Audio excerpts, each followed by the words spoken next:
welcome to SDKM Animation YouTube channel. This is the fourth video lecture for your fifth lesson which is electrochemistry. तो हमने previous video lecture में क्या discuss किया था, पहले उन टॉपिक को थोड़ा सा और लुक करेंगे, देन आफ्टर दैट हम अपने मेन टॉपिक के ऊपर स्विच करेंगे. तो फर्स्टली हमने variation of conductivity with concentration and variation of molar conductivity with concentration, इन दोनों टॉपिक की कंपेरेटिवली स्टडी की थी. ओके, यहाँ पे बस आपको थोड़ा सा मीन्स इनके बारे में बताऊंगी. जो आपकी इलेक्ट्रोलिटिक कंडक्टिविटी है, इसको हमने रिप्लेस करके किसका यूज किया है, मोलार कंडक्टिविटी. क्यों? बिकॉज ऑफ जो हमारी मोलार कंडक्टिविटी है ये आयंस के ऊपर डिपेंडेंट है, बट जो हमारी इलेक्ट्रोलिटिक कंडक्टिविटी है ये किसके ऊपर डिपेंड है, तो number of current carrying ion present in unit volume. ठीक है, यूनिट वॉल्यूम में कितने आयंस हमारे प्रेजेंट है उसके ऊपर डिपेंडेंट है. दैट्स वाई जो हमारी यहाँ पे कॉन्सेंट्रेशन होगा सॉल्यूशन का वो डिक्रीज होगा. अगर वो डिक्रीज होगा तो जो हमारी कंडक्टिविटी है वो भी वहाँ पे डिक्रीज हो रही थी. तो हमें यहाँ पे कंडक्टिविटी क्या करना है, बढ़ाना है, कम नहीं करना. सो दैट्स वाई हमने मोलार कंडक्टिविटी का हेल्प लिया. एंड इसके बाद हमने मोलार कंडक्टिविटी के दो टाइप्स पढ़े थे. तो देखिए, फर्स्ट था strong electrolyte and second one is the weak electrolyte. तो स्ट्रॉन्ग इलेक्ट्रोलाइट के लिए हमें स्ट्रेट ग्राफ मिल रहा था. ठीक है, स्ट्रेट लाइन में एक ग्राफ मिल रहा था. तो उस स्ट्रेट लाइन ग्राफ के थ्रू हमने एक इक्वेशन को डिराइव किया जो कि था lambda is equals to lambda not minus A into under root C. Okay, तो इस फार्मूला का यूज करके हम स्ट्रॉन्ग इलेक्ट्रोलाइट के लिए इक्वेशन और we can say molar conductivity calculate कर सकते हैं. But in case of electrolytic और वीक इलेक्ट्रोलाइट, वहां पे जो हमारे आयंस थे वो कैसे पार्शियली डिसोसिएट हो रहे हैं. ठीक है, मैंने आपको बेसिक में पढ़ाया था कि जो हमारे वीक इलेक्ट्रोलाइट्स है ये पार्शियली डिसोसिएट होते हैं. सो दैट्स वाई जो ये आपका इक्वेशन है, इस इक्वेशन का हम यहाँ पे यूज नहीं कर सकते. ओके, बट अब देखिए क्यों नहीं कर सकते, बिकॉज ऑफ जो हमारे वीक इलेक्ट्रोलाइट्स है यहाँ पे उनका कर्व कैसे दिख रहा है हमें, और वी कैन से जो ग्राफिकल रिप्रेजेंटेशन है ये कैसे दिख रहा है, तो कर्व शेप में दिख रहा है. ठीक है, तो कर्व शेप के लिए हम ये तो फार्मूला यूज नहीं कर सकते, बिकॉज ऑफ ये फार्मूला किसके लिए है, लीनियर के लिए है. ठीक है, जो लीनियर लाइन है, लीनियर ग्राफ है, उसके लिए है. तो अब वीक इलेक्ट्रोलाइट हम कैसे फाइंड आउट करें, उसकी मोलार कंडक्टिविटी कैसे कैलकुलेट करें.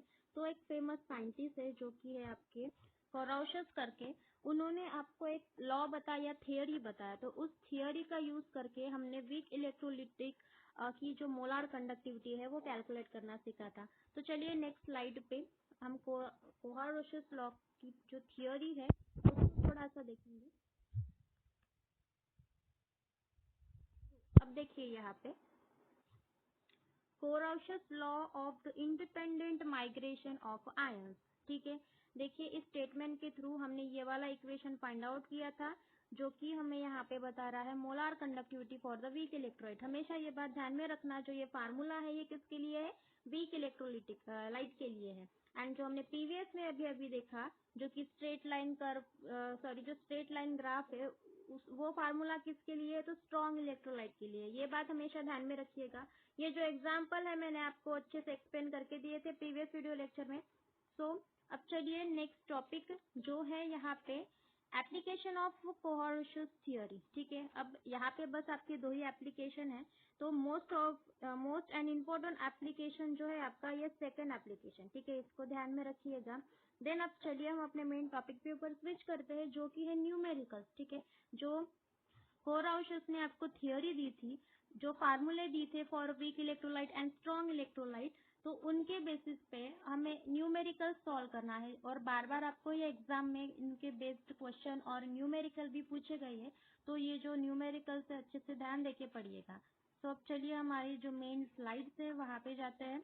तो आपका फर्स्ट न्यूमेरिकल देखिए क्या है, calculate the molar conductivity of AgI at a zero concentration if the molar conductivity of NaI, AgNO3 and NaNO3 at a zero concentration are respectively 126.9, 133.4 and the 121.5 ohm inverse centimetre square mole inverse. Okay, ये क्या है आपका unit, हमेशा ध्यान में रखिएगा unit. आप answer तो निकालते बट कभी यूनिट नहीं लिखते, तो ये ध्यान में रखिएगा यूनिट हमें लिखना ही पड़ेगा. ठीक है, आंसर निकालने के बाद. तो अब देखिए आपको जो न्यूमेरिकल है उन्होंने क्या कहा यहाँ पे कि आपको कैलकुलेट क्या करना है। तो हमें यहाँ पे कैलकुलेट क्या करना है, तो मोलार कंडक्टिविटी जो आपका AgI ये जो मॉलिक्यूल है एट 0 कॉन्सेंट्रेशन में, उसकी हमें मोलार कंडक्टिविटी को फाइंड आउट करना है। ठीक है, फिर देखिए जो AgI है ये आपका क्या है, एक वीक इलेक्ट्रोलाइट है, ये बात ध्यान में रखिएगा। तो वीक इलेक्ट्रोलाइट है, तो हमने जो हमारी कोरोशियस थ्योरी थी उसका जो सेकंड एप्लीकेशन था, ठीक है, उस सेकंड एप्लीकेशन में मैंने आपको बताया था कि कैसे कैलकुलेट करना, ठीक है, molar conductivity for the weak electrolyte. तो वही थ्योरी यहाँ पे भी एप्लीकेबल होने वाली है, तो ध्यान दीजिएगा। अब देखिए अकॉर्डिंग टू कोरोशियस लॉ, पहले तो सॉल्यूशन में डायरेक्ट सॉल्यूशन मत लिखना, पहले आप गिवन लिखना।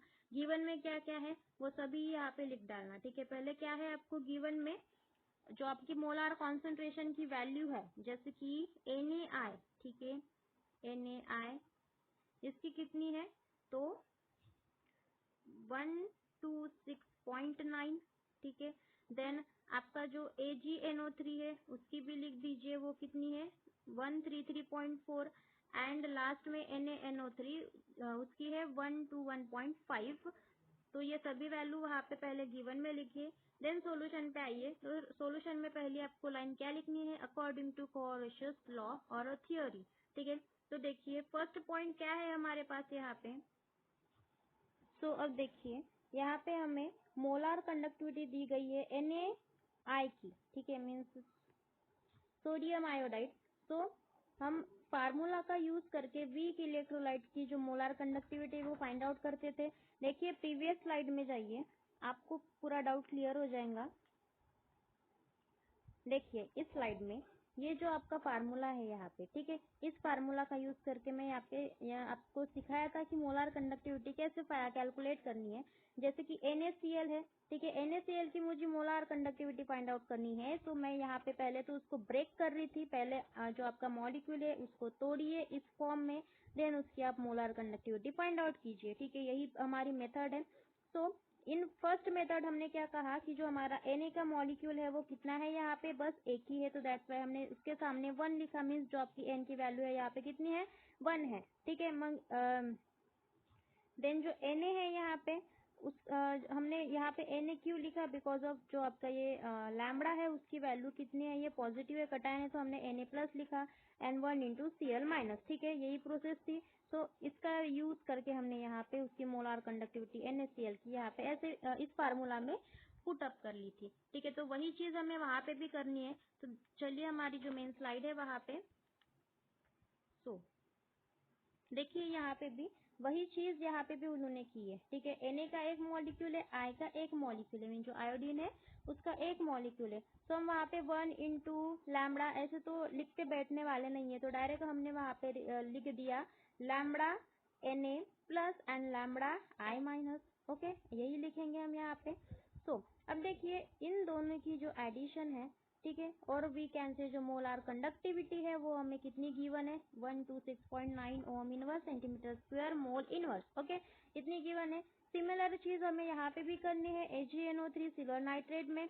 ठीक है, यहाँ पे भी Ag कितने हैं, 1 है, एंड NO3 का भी मॉलिक्यूल कितना है, 1 ही है। सो दैट्स वाई हमने 1 इंटू लैम्बडा ऐसे नहीं लिखा, direct lambda not Ag plus and lambda not NO3 minus. तो यहाँ पे भी हमें ऑलरेडी मोलार कॉन्सेंट्रेशन की वैल्यू गिवन है, तो हमने डायरेक्टली यहाँ पे वैल्यू पुट अप कर ली। देन सिमिलर चीज यहाँ पे भी करनी है NaNO3 में। तो हमें मोलार कॉन्सेंट्रेशन है सोडियम नाइट्रेट की, वो कितनी है यहाँ पे 1 to 1.5 Om inverse centimetre square mole inverse. Okay, तो अब देखिए जो आपका इक्वेशन 1 है, इक्वेशन 2 है। ठीक है, this is the equation 1, this one equation 2 and ये है आपका इक्वेशन नंबर 3। अगर हमें इक्वेशन 1, इक्वेशन 2 एंड इक्वेशन 3 इन तीनों को देखा, अब मुझे मेन चीज क्या किसके ऊपर फोकस करनी है, तो मोलार कॉन्सेंट्रेशन मुझे निकालना है, सॉरी मोलार कंडक्टिविटी मुझे कैलकुलेट करनी है। किसकी कैलकुलेट करनी है, तो AgI की। अब देखिए यहाँ पे जो आपका AgI है, ठीक है, अब यहाँ पे अगर मैं उसका मोलार कंडक्टिविटी के फार्मूला में उसको अगर मैं पुट अप कर लूँ तो कैसे हो जाएगा, यहाँ पे लैम्बडा नॉट किसका लैम्बडा नॉट है, तो AgI का लैम्बडा नॉट है, ठीक है। इज इक्वल्स टू क्या हो जाएगा फिर यहाँ पे, Ag कितना है 1 है, तो 1 इंटू लैम्बडा नॉट ऑफ क्या है यहाँ पे Ag प्लस, पहले ऐसे ही लिखेंगे हम, then plus of the I means 1, अभी 1 मल्टीप्लीकेशन में नहीं लिखेंगे, direct lambda not I minus, ठीक है, ऐसे ही लिखते हैं हम यहाँ पे। सो अब देखिए ये इक्वेशन में हमें क्या क्या दिख रहा है, एक तो lambda not Ag plus and lambda not I minus. So अब अगर हम ये जो हमने यहाँ पे लिखा है स्टार्टिंग में, ये जो फार्मूला में उनको हमने वैल्यूज जो पुटअप की है, अगर हम ये तीनों के तीनों हम यहाँ पे रख दें। अब एक बात हमेशा ध्यान में रखनी है, Ag का आयन दिख रहा है हमें और I का आयन दिख रहा है। अब ये जो आपके 3 मॉलिक्यूल्स है यहाँ पे, आपको कॉमन आयन कहाँ पे दिख रहा है, मीन्स Ag कहाँ पे दिख रहा है, Na में दिख रहा है क्या, नहीं दिख रहा है, तो इसको कैंसिल कीजिए। देन AgNO3, हाँ यहाँ पे Ag दिख रहा है, तो इस मॉलिक्यूल को पहले कंसिडर कीजिए, ओके। देन उसके बाद आयोडीन कहाँ पे दिख रहा है, AgNO3 में दिख रहा है क्या, नहीं दिख रहा। NaNO3 में दिख रहा है क्या, नहीं दिख रहा। कहाँ पे दिख रहा है, NaI में दिख रहा है, ठीक है, मतलब यहाँ पे आयोडीन हमारा प्रेजेंट है, Ag यहाँ पे Ag सेकंड इक्वेशन में प्रेजेंट है एंड I फर्स्ट इक्वेशन में प्रेजेंट है। कहाँ पे नहीं प्रेजेंट है, तो जो हमारा NaNO3 कंपाउंड है वहाँ पे प्रेजेंट नहीं है। तो हमेशा ये लाइन और जो ये बात अभी मैं बोलूंगी वो हमेशा ध्यान में रखिएगा, जहाँ पे ये आपके आयंस प्रेजेंट है, ठीक है, कौन से आयंस, तो जो Ag है एंड I है, वो जो आयंस है जिस मॉलिक्यूल में प्रेजेंट है और जिनका हमें मोलर कंडक्टिविटी की जो वैल्यू गिवन है, एंड उन मॉलिक्यूल में जो आपके आयंस दिख रहे हैं वो हमेशा पॉजिटिव में रहेंगे, एंड जहाँ पे वो आपके आयंस प्रेजेंट नहीं है वो हमेशा निगेटिव में रहेंगे। जैसे कि ये जो NaNO3 है कैसे चला जाएगा, निगेटिव में चला जाएगा। तो देखिए मैंने वहाँ पे वही लिखा, molar concentration of NaI plus molar concentration of AgNO3, okay. And minus में कौन सा लिखा मैंने, NaNO3, क्यों, बिकॉज ऑफ मुझे यहाँ पे ना Ag दिख रहा है ना I दिख रहा है, दैट्स वाई मैंने यहाँ पे उसको माइनस में डाल दिया। एंड हमेशा लास्ट में ही डालना, ये बात भी ध्यान में रखिएगा, ओके। अब देखिए ये वाले जो इक्वेशन है, ठीक है, मोलर कॉन्सेंट्रेशन NaI किसके बराबर है, तो lambda not Na plus and lambda not I minus, तो यहाँ पे मैंने ये पुटअप कर लिया। देन AgNO3 किसके बराबर है, तो lambda not Ag plus and lambda not NO3 minus, okay. And last में NaNO3, अब ये निगेटिव है, निगेटिव साइन है यहाँ पे, तो अब निगेटिव साइन है तो ये पूरा ब्रैकेट को मल्टीप्लाई करेगा एंड ये जो हमारे है ये भी माइनस में चले जाएंगे, तो minus Na plus and minus NO3 ऐसे हो जाएगा। अब ध्यान से देखिएगा, जो हमने सेकंड एप्लीकेशन देखा वहां पे भी सेम कंडीशन आई थी, ठीक है, हमने कैंसिल किया था positive negative Na plus ion को। तो देखिए यहाँ पे भी मुझे दिख रहा है lambda naught Na plus and minus lambda naught Na plus, ये यहाँ पे कैंसिल हो जाएंगे, ओके, ये कैंसिल हो गए। देन नेक्स्ट टर्म यहाँ पे अगेन क्या कैंसिल दिख रही है, तो जो plus lambda naught NO3 minus and minus lambda naught NO3 minus, ये भी टर्म यहाँ से कैंसिल हो जाएंगी। बची कौन सी टर्म, तो जो है आपकी lambda not I plus and lambda not Ag plus, okay sorry I minus. तो ये दो टर्म्स यहाँ पे बस रिमेनिंग है, तो ये दो टर्म हमने नीचे में लिख दी ऐसी। फिर अब देखिए मैंने आपको स्टार्टिंग में बताया कि अगर मैं मोलर कंडक्टिविटी का जो फार्मूला है यहाँ पे अगर यूज करूंगी तो कैसे हो जाएगा, lambda not Ag for AgI के लिए, ठीक है, AgI जो है आपका, उसका अगर मोलर कंडक्टिविटी के फॉर्म में हम ऐसे लिखा तो हमें सेम चीज मिलेंगे वहाँ पे कि lambda not Ag plus ion plus lambda not I minus ion, okay. तो इस इक्वेशन को हम डायरेक्टली ऐसे लिख सकते हैं AgI करके, ठीक है, मोलर कंडक्टिविटी ऑफ AgI। सो अब देखिए मतलब क्या हो गया, यहाँ पे जो मोलर कंडक्टिविटी ऑफ AgI है वो किसके बराबर है, तो इस इक्वेशन के बराबर है, ठीक है। ये बात हमेशा ध्यान में रखिएगा कि molar conductivity of AgI is equals to those equation. अब देखिए इसकी आपकी वैल्यू आपके पास गिवन है NaI की, मोलर कंडक्टिविटी की, देन AgNO3 की एंड NaNO3 की, तो सभी वैल्यू यहाँ पे पुटअप कीजिए। वैल्यू पुटअप करने के बाद देखिए यहाँ पे हमने ये तीनों भी वैल्यू पुटअप कर ली, तो लास्ट में मुझे जो आंसर मिला for the molar conductivity of AgNO3 वो कितना है 138.8 ओम inverse centimetre square and mole inverse. तो ये बात हमेशा ध्यान में रखिएगा कि यूनिट हमें लास्ट में लिखना ही है, ठीक है, बिकॉज ऑफ यूनिट में ऊपर भी मतलब 1 मार्क आपका होता है। सो अब ये हो गया आपका फर्स्ट न्यूमेरिकल। देन चलिए नेक्स्ट स्लाइड पे आपका नेक्स्ट न्यूमेरिकल है। सो अब यहाँ पे भी हमें मोलार कंडक्टिविटी ही कैलकुलेट करनी है, बट फॉर 2 मॉलिक्यूल्स और द कंपाउंड्स। तो देखिए, calculate the molar conductivities at 0 concentration for CaCl2 and Na2SO4। ठीक है, अब देखिए आपको मोलार कंडक्टिविटी कैलकुलेट करनी है, किसकी करनी है, तो यहाँ पे पहले तो CaCl2 की, ठीक है, एंड सेकंड Na2SO4 के लिए हमें कैलकुलेट करनी है। ओके, क्या कैलकुलेट करना है, तो मोलार कंडक्टिविटी। तो अब देखिए गिवन में है, गिवन में क्या है हमारे पास, मोलर आयोनिक कंडक्टिविटीज ऑफ, ठीक है, आयंस की हमें कंडक्टिविटी दी गई है, ठीक है, मोलार कंडक्टिविटी। पहले तो देखिए Ca2 प्लस आयन के लिए, देन Cl माइनस आयन के लिए, देन Na प्लस आयन के लिए, and last is SO4 2 minus ion के लिए हमें यहाँ पे जो कंडक्टिविटी है, मोलार कंडक्टिविटी आयंस की दी गई है। तो देखिए पहला जो आपका Ca, ठीक है, कैल्शियम, उसके लिए कितना है 104, ठीक है, ओम inverse centimetre square mole inverse, ये आप लिखते चलिए साथ में, ठीक है, यहाँ पे 4। सो देन नेक्स्ट Cl के लिए है, Cl के लिए कितना है 76.4 एंड Na मीन्स सोडियम, उसके लिए कितना है 50.1 एंड जो लास्ट है हमारा SO4 उसके लिए है 159.6। ओके, तो ये हमारे पास डाटा है for the molar conductivities of ions, ठीक है, आयंस की मोलार कंडक्टिविटी है। तो अब देखिए मोलार कंडक्टिविटी हमें पूरे कंपाउंड की फाइंड आउट करनी है, आयंस की आपको गिवन है। तो सॉल्यूशन में आइए अकॉर्डिंग टू कॉर्डशस थ्योरी और लॉ। फर्स्ट हमें CaCl2 का कैलकुलेट करना है। तो CaCl2 का कैलकुलेट करना है, पहले तो हमें उस मॉलिक्यूल को ब्रेक करना पड़ेगा, पहले तोड़ो फिर आप अपना जो मॉलिक्यूलर और मोलर कंडक्टिविटी है वो वैल्यू कैलकुलेट करो। ओके, तो देखिए वही चीज हमने यहाँ पे करी है, मोलार कंडक्टिविटीज ऑफ CaCl2। हम Ca कितना मॉलिक्यूल है आपका, यहाँ पे आप देखिए CaCl2, ठीक है, मीन्स क्लोरीन कितना है हमारे पास 2 है। अब देखिए पहले तो हम चार्ज शिफ्टिंग देखेंगे, ये यहाँ पे Ca 1 है तो हमने 1 लिखा, एंड जो क्लोरीन है कितने हैं 2 है तो हमने इस साइड 2 लिखा। अब ये 2 है Ca के ऊपर जाएगा एंड 1 Cl के ऊपर जाएगा, तो जो हमारा कैल्शियम है उसके ऊपर 2 प्लस चार्ज आता है एंड क्लोरीन के ऊपर 1 माइनस चार्ज आता है, ठीक है, बट मॉलिक्यूल्स कितने रहेंगे आपके, मीन्स N की वैल्यू कितनी रहेंगी, क्लोरीन की 2 रहेंगी, चार्ज कितना रहेगा -1 रहेगा, ठीक है। अब देखिए जो कैल्शियम है उसका N की वैल्यू कितना रहेगा, यहाँ पे 1 रहेगा, बिकॉज यहाँ पे उसका 1 ही मॉलिक्यूल प्रेजेंट है।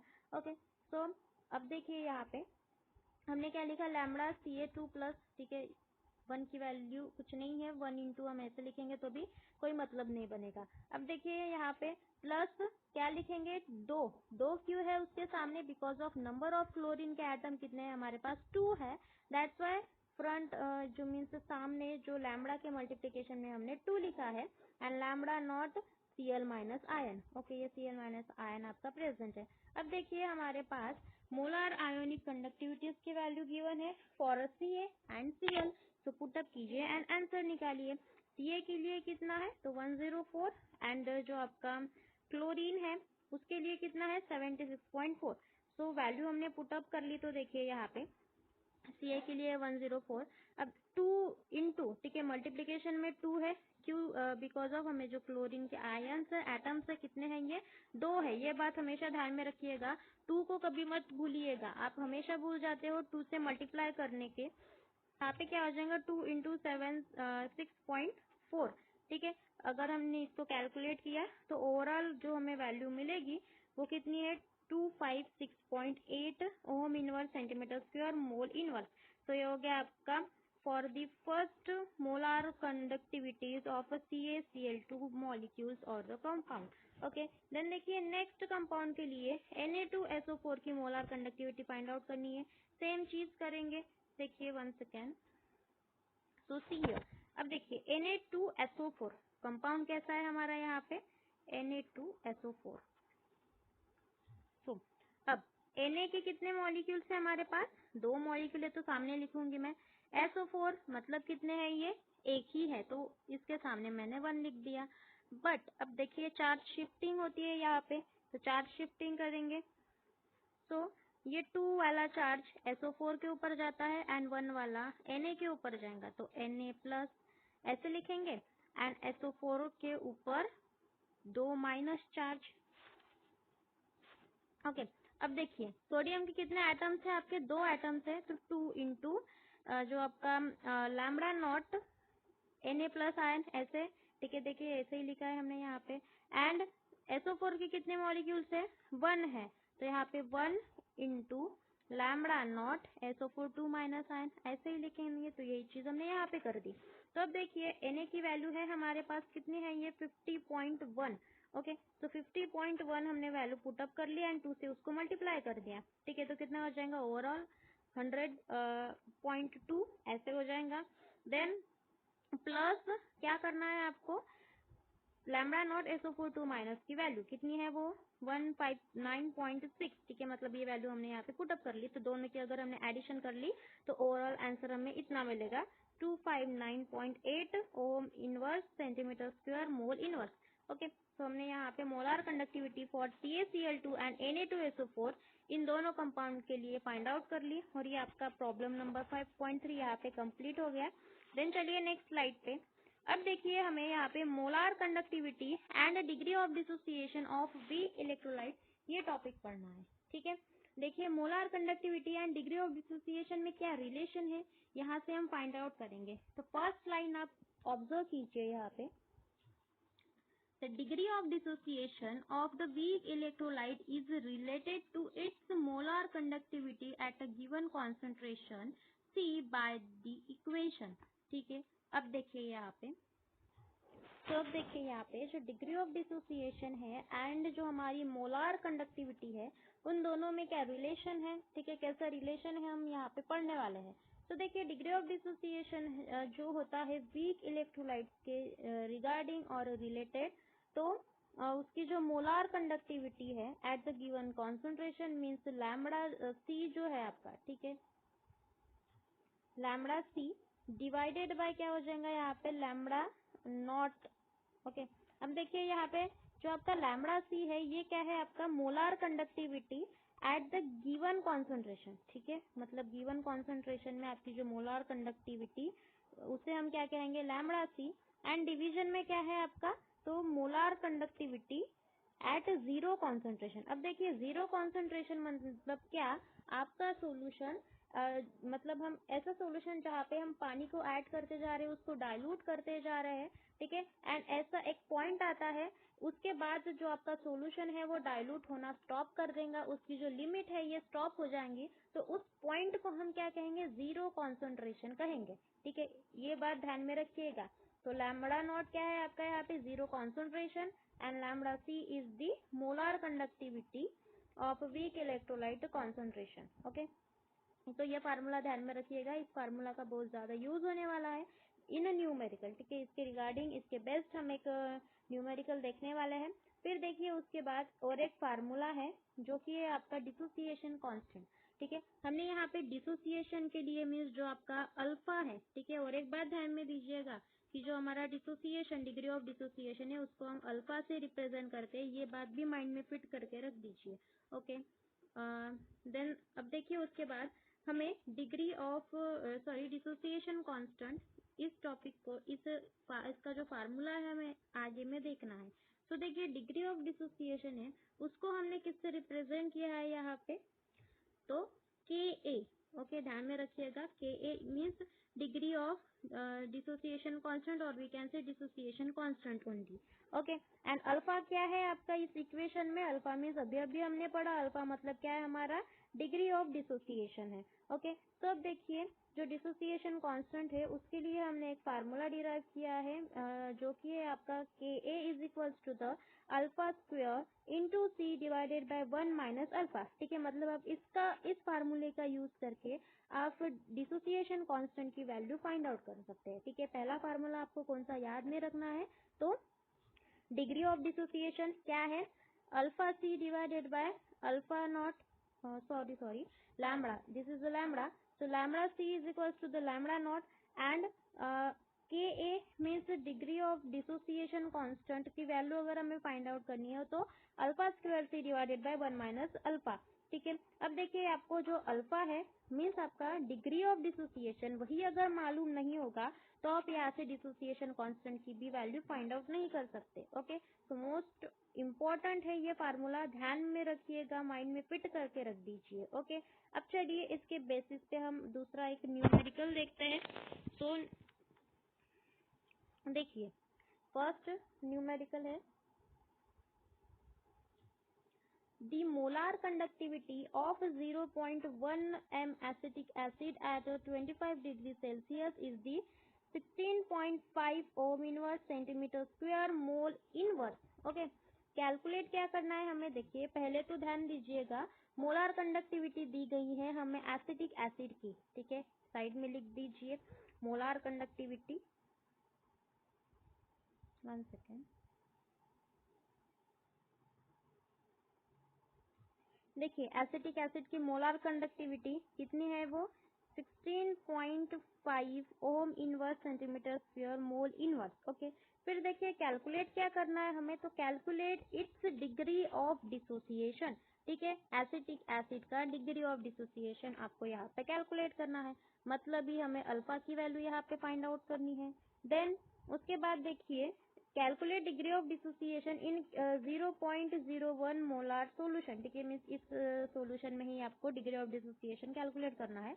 Okay, then and dissociation constant also क्या कैलकुलेट करना है, यहाँ पे डिसोसिएशन कांस्टेंट भी आपको कैलकुलेट करना है, मीन्स जो कि ए की वैल्यू है वो भी हमें यहाँ पे कैलकुलेट करनी पड़ेगी। सो फिर उसके बाद देखिए क्या कहा, if molar conductivity of acetic acid at zero concentration is 390.7 ohm inverse centimetre square mole inverse. Okay, अब देखिए इस पॉइंट का मतलब यहाँ पे क्या है, पहले तो आपको मोलार कंडक्टिविटी की वैल्यू की वन है, बट किसकी है ये, लैम्बडा सी की। ठीक है, means molar conductivity of acetic acid कितना है यहाँ पे 16.5।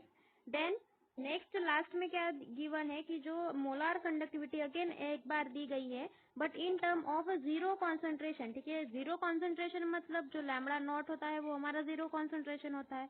ठीक है, ये बात ध्यान में रखिएगा, बहुत ज्यादा कंफ्यूजन हो जाता है, मतलब बार बार रिपीट हो जाती है यहाँ पे मोलार कंडक्टिविटी, तो ये लैम्बडा सी की वैल्यू है या लैम्बडा नॉट की वैल्यू है यही पता नहीं होता। तो हमेशा ध्यान में रखिएगा जीरो कॉन्सेंट्रेशन जहाँ पे दिखा तो ध्यान में रखना कि जो लैम्बडा नॉट की वैल्यू वहाँ पे रिप्रेजेंट कर रहे हैं। ठीक है, तो लैम्बडा नॉट की वैल्यू कितनी है हमारे पास 390.7 ohm inverse centimetre square mole inverse. Okay, तो अब देखिए फर्स्ट ऑफ ऑल हमें कैलकुलेट क्या करना पड़ेगा, यहाँ पे डिग्री ऑफ डिसोसिएशन इस वैल्यू को कैलकुलेट करना पड़ेगा, मतलब ये अल्फा की वैल्यू कैलकुलेट करनी पड़ेगी, बिकॉज ऑफ हमने थोड़ी देर पहले ही पढ़ा कि जो के ए की वैल्यू है वहाँ पे अल्फा का यूज है, अगर अल्फा की वैल्यू मेरे पास नहीं रही तो मैं के ए को कैलकुलेट नहीं कर सकती। तो फर्स्ट ऑफ ऑल हम डिग्री ऑफ डिसोसिएशन को कैलकुलेट करेंगे। फार्मूला क्या है, alpha is equals to lambda C by lambda naught. Okay, lambda C की वैल्यू कितनी है हमारे पास 16.5। ठीक है, एंड जो आपका लैम्बडा नॉट है उसकी वैल्यू कितनी है 390.7। ठीक है, यहाँ पे 5 कर दीजिएगा।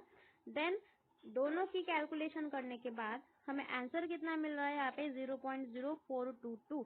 ओके, तो ये हमने यहाँ पे डिग्री ऑफ डिसोसिएशन मतलब ये अल्फा की वैल्यू यहाँ पे फाइंड आउट कर ली। अब इस अल्फा की वैल्यू का यूज करके हम के ए मीन्स जो हमारा कांस्टेंट है डिसोसिएशन कांस्टेंट उसकी वैल्यू हम यहाँ पे कैलकुलेट कर सकते हैं। पहले तो फार्मूला क्या है हमारा alpha square C divided by 1 minus alpha. तो अब देखिए अल्फा स्क्वायर मतलब ये है आपकी वैल्यू, तो यहाँ पे हमने पुटअप कर ली 0.0422 स्क्वायर इनटू कॉन्सेंट्रेशन कितना है आपका यहाँ पे, तो देखिए कॉन्सेंट्रेशन की वैल्यू 0.011, तो हमने यहाँ पे उसको पुटअप कर लिया। देन 1 माइनस क्या है अल्फा, अल्फा की वैल्यू अगेन 0.0422, तो हमने यहाँ पे पुटअप कर ली। सो आफ्टर कैलकुलेशन, अब देखिए कैलकुलेशन को इजी बनाना भी सीखिए थोड़ा। देखिए यहाँ पे थोड़ा सा हम को भी एक्सप्लेन कर देते हैं।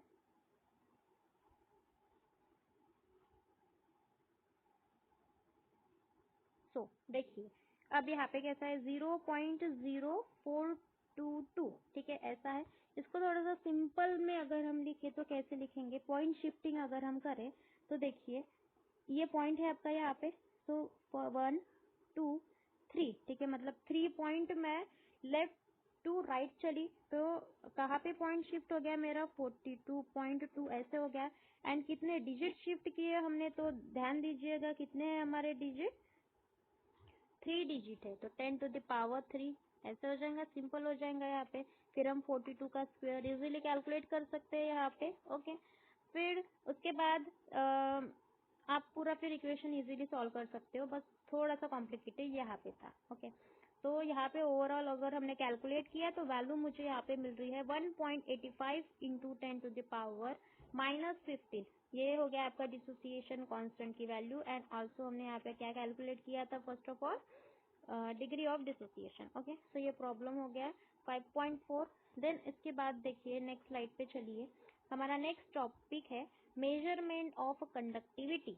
ठीक है, अब देखिए कंडक्टिविटी का मेजरमेंट कैसे करेंगे।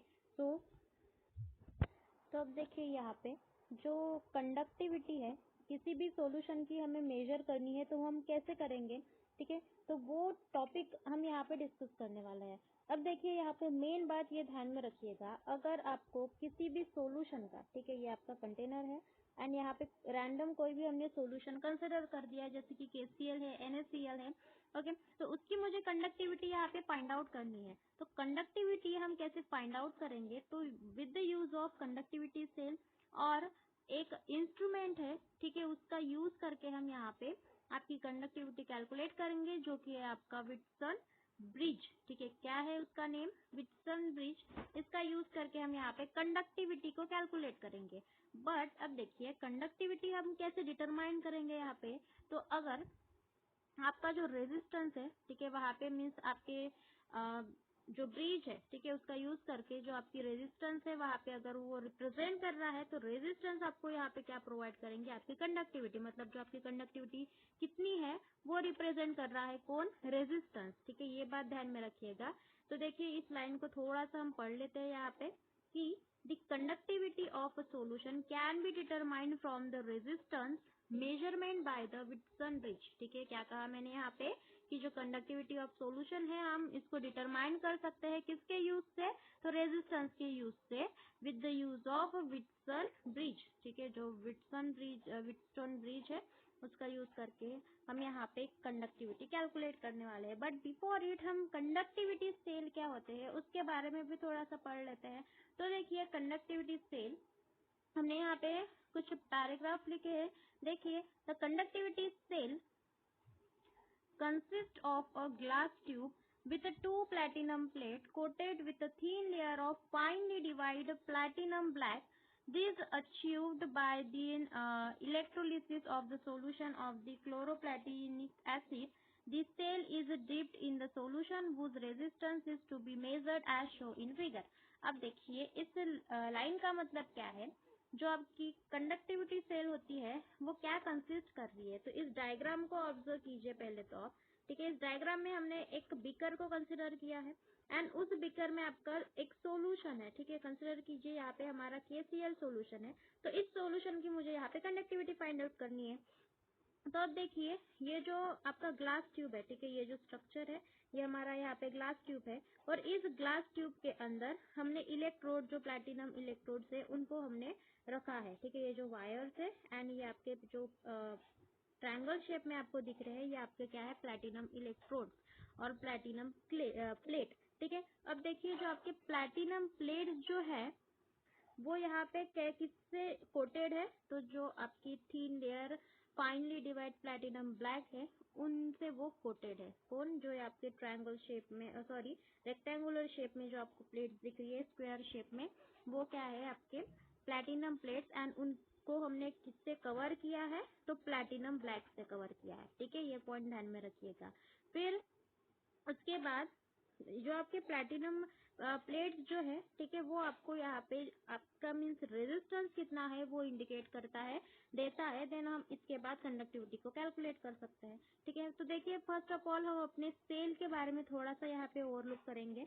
तो देखिए सेल क्या होती है, और सेल कांस्टेंट। ठीक है, सेल कांस्टेंट को हमने किससे रिप्रेजेंट करना है, यहाँ पे के से रिप्रेजेंट करना है, ये बात ध्यान में रखिएगा। अब देखिए, सो सॉरी, बी से, नॉट के, बी से रिप्रेजेंट करना है हमें यहाँ पे। सो देखिए, पहले तो नेक्स्ट स्लाइड पे आइए।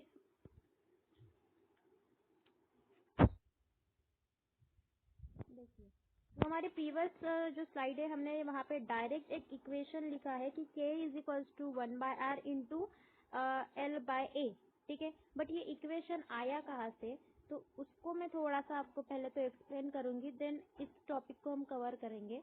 तो देखिए, यहाँ पे हमने जो प्रीवियस वीडियो लेक्चर थे वहाँ पे पढ़ा था कि जो हमारा रेजिस्टेंस है एंड कंडक्टेंस है वो दोनों इनवर्सली प्रोपोर्शनल होते हैं एक दूसरे से।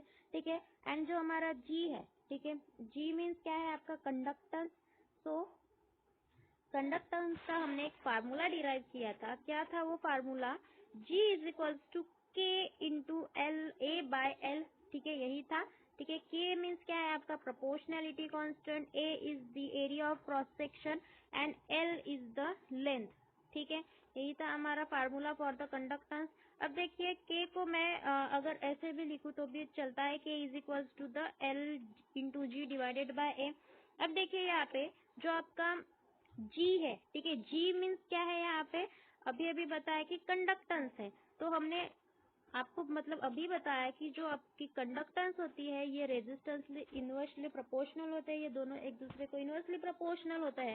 ठीक है, तो अब देखिए, इनवर्सली प्रोपोर्शनल है तो हम ऐसे लिख सकते हैं, G is equals to 1/r, R मतलब हमारी रेजिस्टेंस। ठीक है, तो हमारा इक्वेशन क्या हो जाएगा फिर यहाँ पे, k is equals to 1/r into 1/a, ऐसे ही लिखेंगे हम यहाँ पे। तो वही इक्वेशन देखिए, हमने जो हमारी प्रीवियस स्लाइड है वहाँ पे वो पुटअप किया है डायरेक्टली। ओके, देखिए यहाँ पे वही इक्वेशन आपको दिख रहा है। सो ये इक्वेशन, ठीक है, और यहाँ पे जो आपका के है ये क्या है आपका conductivity of an electrolytic solution. ठीक है, के क्या रिप्रेजेंट कर रहे हैं हम यहाँ पे, conductivity of an electrolytic solution. फिर देखिए नेक्स्ट, अब मुझे सेल कांस्टेंट की वैल्यू फाइंड आउट करनी है, तो वो कैसे करूंगी। सो देखिए यहाँ पे, for a given cell, the ratio of separation L between the two electrodes divided by the area of cross section of the electrode is called as a cell constant। ठीक है, सेल कांस्टेंट की definition देखिए क्या है यहाँ पे, ratio, किसका ratio है, सेपरेशन बिटवीन टू इलेक्ट्रोड, मतलब ये देखिए जो आपकी यहाँ पे ये दो ऐसे प्लेट्स लगी है उनमें जो सेपरेशन है, ठीक है, उनमें जो डिस्टेंस है, ठीक है, उनमें डिस्टेंस हम यहाँ पे L कंसिडर करेंगे and divided by area of cross section of the electrodes. ठीक है, एंड उन जो आपके ये इलेक्ट्रोड्स यहाँ पे ऐसे दो लगे हैं उनका जो एरिया है वो मीन्स L/A। ठीक है, L डिवाइडेड बाय A, मतलब ये हमारा क्या हो जाएगा यहाँ पे, सेल कांस्टेंट। ठीक है, देखिए ये हमने फार्मूला लिखा है यहाँ पे, cell constant L divided by A करके। अब देखिए, लेंथ का जो यूनिट है वो क्या है यहाँ पे, मीटर है, एंड एरिया का कितना है, मीटर स्क्वायर है। तो यहाँ से 1 मीटर एंड नीचे से 1 मीटर कैंसिल हो गया, रिमेनिंग इज 1/मीटर ऐसे बचा, तो हम इसको डायरेक्टली क्या लिख सकते हैं, मीटर इनवर्स। तो ऐसा यूनिट ऑफ सेल कांस्टेंट क्या है, देखिए यहाँ पे मीटर इनवर्स है। ठीक है, ये आपका ऐसा यूनिट। ओके, फिर देखिए जो आपका के है, ठीक है, के की जो वैल्यू है मीन्स आपकी जो कंडक्टिविटी है उसके लिए हमने फार्मूला डिराइव किया जो कि है cell constant divided by R. ठीक है, इसको ध्यान में रखिएगा, क्या है आपका cell constant divided by R. Okay, तो यहाँ पे हमने सेल कंडक्टिविटी क्या है, देन सेल कांस्टेंट क्या है, ठीक है, कंडक्टिविटी हम कैसे फाइंड आउट करेंगे, ये सभी टॉपिक्स हमने यहाँ पे ओवरलुक कर लिया। फिर हमें नेक्स्ट वीडियो लेक्चर में विट्सन ब्रिज क्या होता है, ठीक है, इस टॉपिक को भी क्लियर करना है। तो आज के लिए बस इतना ही। अगर इसके रिगार्डिंग आपको कुछ भी डाउट्स होगा तो please let me know in the comment section, and if you like this video so please like, share and subscribe, and if you have any doubts so please let me know in the comment section. Hello everyone, welcome to